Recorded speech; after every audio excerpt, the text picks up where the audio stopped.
한 남자가 있었습니다. 3년 동안 단 한 번도 눈을 제대로 뜬 적이 없는 남자. 사람들은 그를 가엾다 했습니다. 눈먼 장님, 도련님이라 불렀습니다. 그러나 아무도 몰랐습니다. 그 남자가 3년 내내 모든 것을 보고 있었다는 사실을. 그리고 그날 밤, 혼례 첫날 밤 신방에 독이 든 술잔이 놓였습니다. 장님, 신랑은 아무것도 모를 터였습니다. 신부가 잔을 들자 그 순간 그의 손이 번개처럼 뻗어나왔습니다. 마시지 마시오. 이 술잔엔 당신을 죽일 독이 들어있소.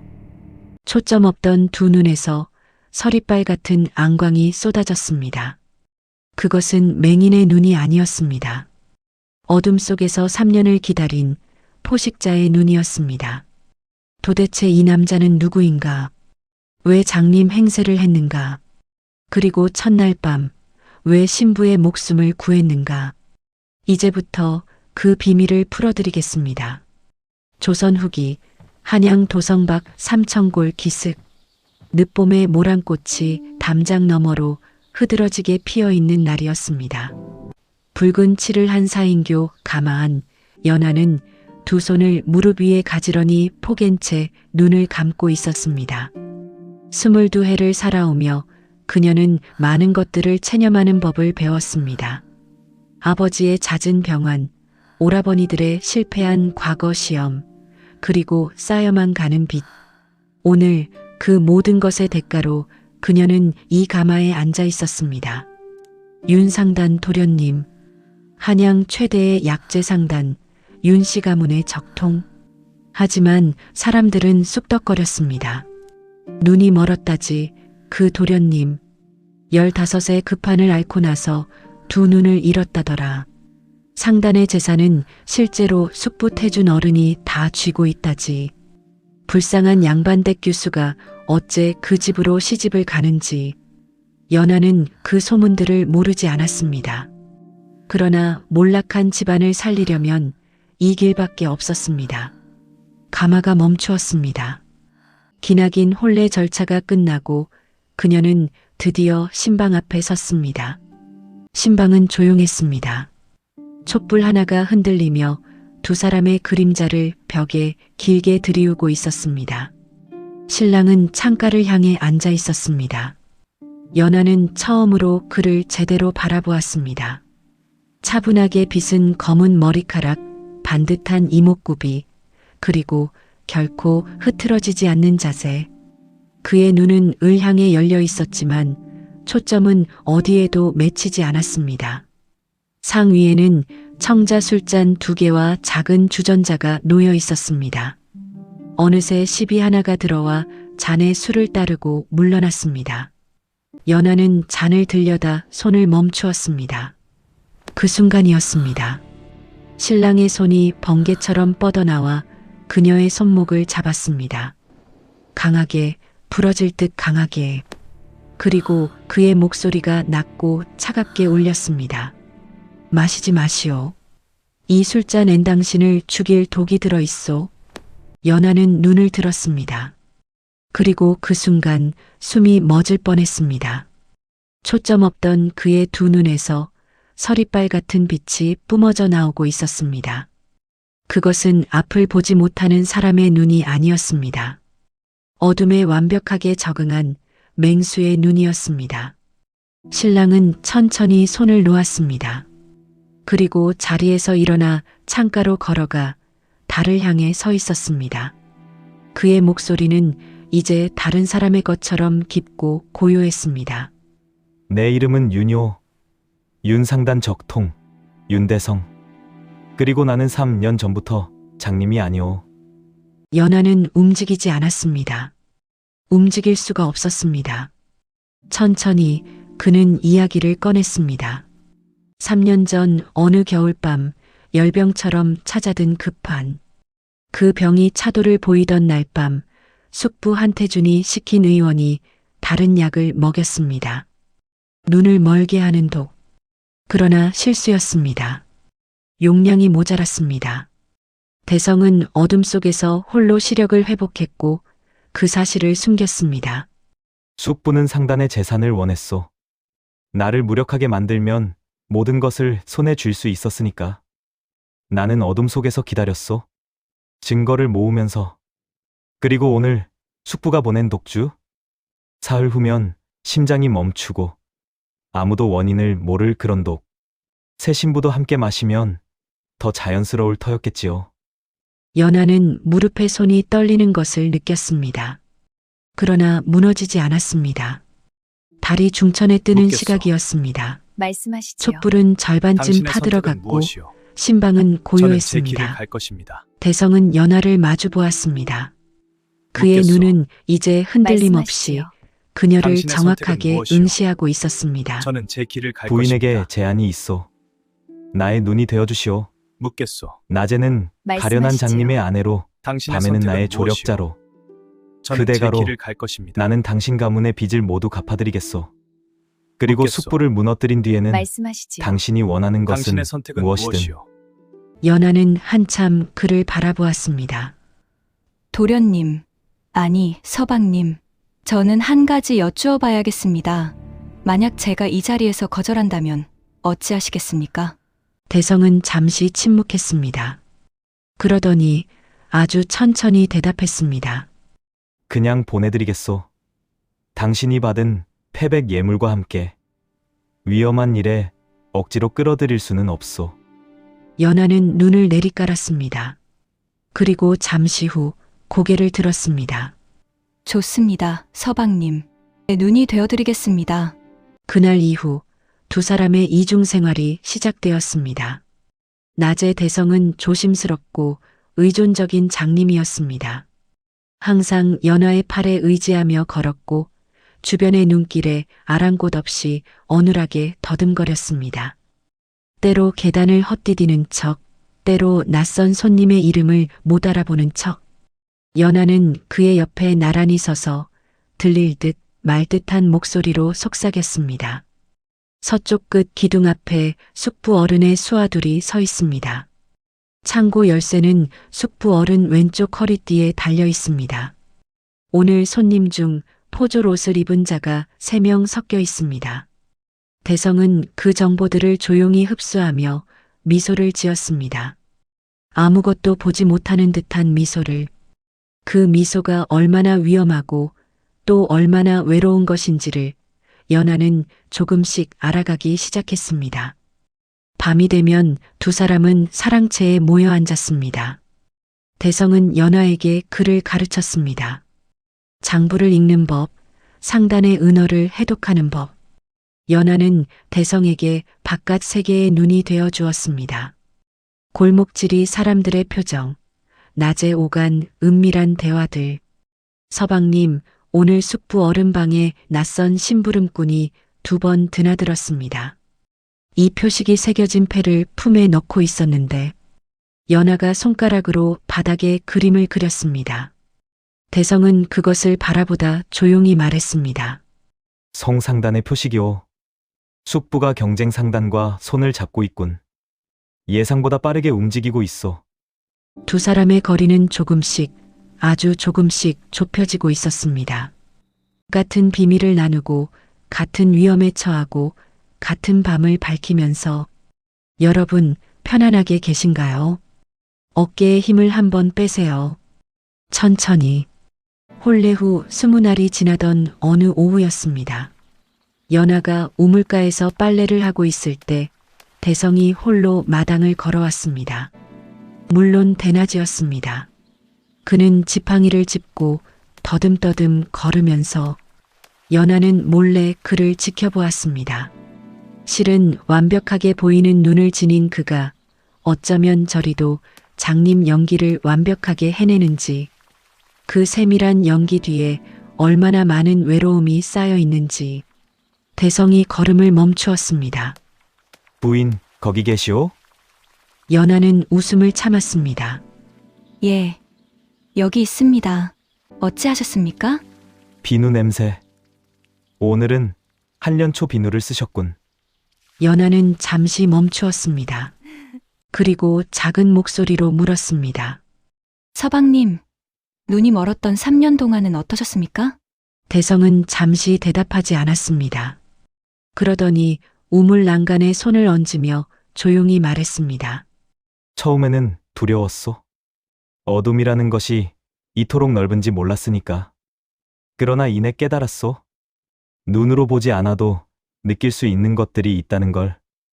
바람의 방향으로 누군가의 위치를 알고 발걸음, 소리로 그 사람의 마음을 읽고.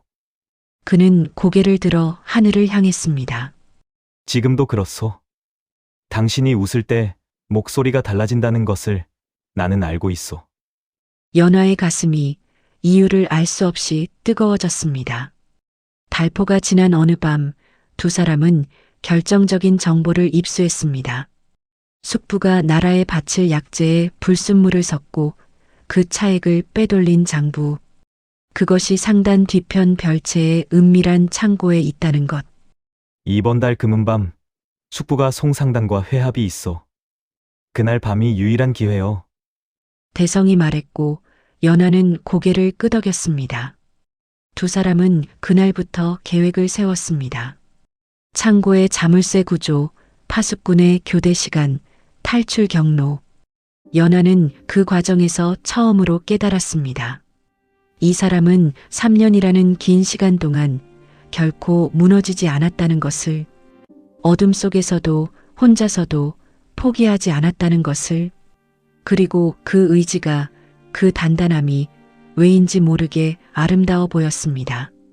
금은밤, 달도 별도 숨은 듯한 깜깜한 밤이었습니다. 두 사람은 어둠을 타고 별채 뒤로 돌아갔습니다. 연하가 앞서 걷고 대성이 그 뒤를 따라왔습니다. 그의 발걸음은 어떤 어둠 속에서도 한치도 흔들리지 않았습니다. 자물쇠는 연하가 열었습니다. 대성이 3달 전에 숙부의 서재에서 몰래 만들어둔 열쇠로. 창고 안은 거대했습니다. 상자들이 켜켜이 쌓여 있었고 그 구석에 비밀 서랍이 있었습니다. 연하가 촛불을 들고 이름들을 읽어 내려갔습니다. 있습니다. 장부가 세 권 날짜도 있고 금액도. 잘 됐소. 빠르게 확인하고 봉투에 넣으시오. 그 순간이었습니다. 창고 문이 삐걱 소리를 내며 열렸습니다. 문 앞에 한 여인이 서 있었습니다. 비단옷의 호화로운 비녀, 그리고 그녀 뒤로 횃불을 든 하인 여럿, 송상단의 무남동녀 채령이었습니다. 그녀는 두 사람을 번갈아 보더니 천천히 미소를 지었습니다. 윤도련님, 장님인 척하는 사기꾼이었군요. 대성은 천천히 품에서 단검을 꺼냈습니다. 그리고 채령이 앞으로 걸어가며 낮게 말했습니다. 채 소저, 나는 당신을 해치고 싶지 않소. 하지만 선택을 해야 한다면. 한 동작으로 그는 채령의 뒤로 돌아섰습니다. 단검이 차갑게 빛났습니다. 부인, 그의 목소리가 쩌렁쩌렁 울렸습니다. 장부를 들고 관하로 달리시오. 뒤돌아보지 말고. 연하는 장부를 품에 꼭 안았습니다. 그리고 달렸습니다. 뒤에서 발소리가 들렸습니다. 하인들의 소리, 그리고 숙부가 심어둔 포졸들의 소리. 골목이 구불구불했습니다. 숨이 가빠왔습니다. 그러나 연하는 멈추지 않았습니다. 그녀의 머릿속에는 대성의 목소리가 울리고 있었습니다. 눈이 멀었던 3년 동안 나는 어둠 속에서 기다렸소. 당신이 내 눈이 되어준다면. 이제 그의 눈이 되어야 할 때였습니다. 달리는 것, 쓰러지지 않는 것, 끝까지 가닿는 것. 관아의 불빛이 보였습니다. 마당이 보였습니다. 연하는 있는 힘껏 소리쳤습니다. 백성들이여 보시오. 관아 마당에 사람들이 모여들었습니다. 야경을 돌던 포졸들, 늦은 밤 일을 보러 나온 백성들, 그리고 횃불을 든 하인들. 연하는 숨도 고르지 못한 채 소리쳤습니다. 상단 주인 한태준이 나라의 밭을 약재에 독을 섞고 재산을 가로챘소. 증거 장부가 여기 있소. 이걸 보시오. 웅성임이 일었습니다. 그때 관아 문이 열리며 익숙한 발소리가 들려왔습니다. 지팡이도 없이 흔들림도 없이 달빛 아래 윤대성이 걸어 들어왔습니다. 그의 두 눈에서는 서리빨 같은 안광이 뿜어져 나왔습니다. 그 옆에는 채령이 서 있었습니다. 하인도 단검도 없이 스스로의 발로 채령은 관아 앞에 당당하게 섰습니다.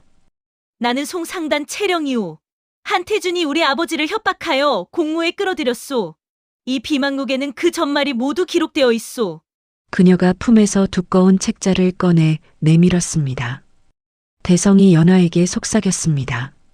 채 소절을 설득하는데 한 시즌이 걸렸소.